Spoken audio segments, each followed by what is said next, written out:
Hey, how you doing? Justin here with another T-bone walker lick for you. This one's got a lot of cool stuff going on in it. It's kind of like a minor pentatonic, but we got some extra notes in there to play with as well. So let's get to a close-up and check out how to play it. A little slower.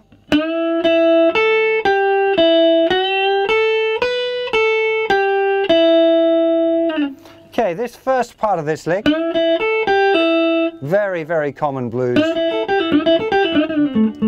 That kind of phrase, lots of you have probably played that before already, but I'll go through it. So, third finger on the 7th fret of the 3rd string, tone bend. Then first finger plays the 5th fret of the 2nd string of the 1st string. Then little finger reaches over to the 8th fret of the 2nd string. And then 5th fret of the 2nd string. Okay, that's the first 5 notes of this lick. It's a good lick in its own right, one that you're probably familiar with. Now the cool little T-bone twist is after that, he's doing this, the little 7th fret semitone bend, then 1st string, 5th fret, 7th fret, 5th fret. So we've got use of this, the 9th degree of the scale as well. Very, very hip sound in the blues. And then back to the 8th fret to the 5th fret on the 2nd string. So the normal lick, semitone bend at the 7th fret of the 2nd string, 5th fret, 7th fret, 5th fret, 8th fret, we're on the 2nd string now of course, and then finishing on the 5th fret of the 2nd string.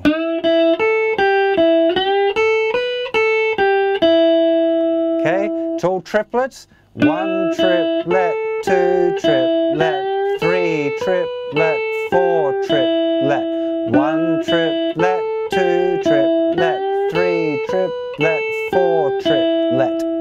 And as usual, what I'd recommend with these kind of licks is that you practice breaking them down and trying to steal the bits out of them. So having this part, very, very common kind of blues thing, you should definitely have that in your arsenal already. But this second part,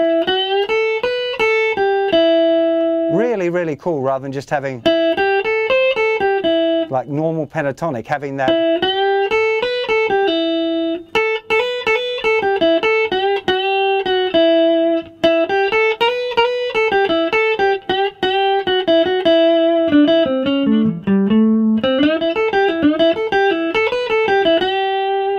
You know, see if you can mix up the elements, and instead of maybe putting that first, put this first. Then do the little bend.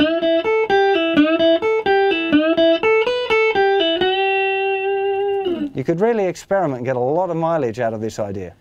So the picking for this lick, we're starting with a down pick, then up, down, up, flick off, down, up, down, up, down, up. Again, down, up, down, up, flick off, down, up, down, up, down, up.